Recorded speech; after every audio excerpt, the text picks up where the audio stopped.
depuis ce Milan. Sur gauche près pour attention 50 mètres derrière. Oh là, attention, une embardée dans les vignes justement. Je pense que c'est Peter Solberg qui est venu visiter le vignoble alsacien. Ah, c'est un énorme tournant là dans ce rallye France-Alsace. Peter Solberg, justement, on l'a dit, peut-être un peu trop à l'attaque. Il avait signé les meilleurs chronos intermédiaires d'entrée de jeu. Et là, Peter Solberg, il est fort mal engagé, Guy. Oui. Il est obligé de faire des demi-tours dans l'herbe, des vignes, avec l'avant droit bien abîmé.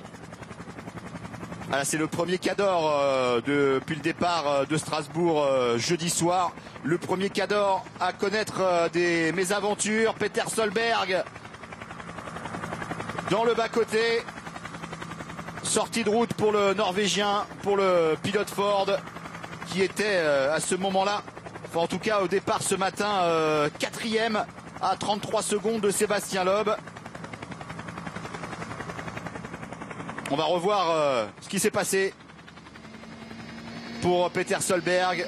Il a fait un tout droit. Il a fait un tout droit tout simplement à la sortie du virage. Ouh là là, ouh là là, ouh là là, oui. Ouais, c'est les vendanges tardives, hein, comme on dit en Alsace, Guy. Ah d'accord, il a... Oula, ah, oui, là. Il a coupé un poteau électrique. On a vu des étincelles et la fumée.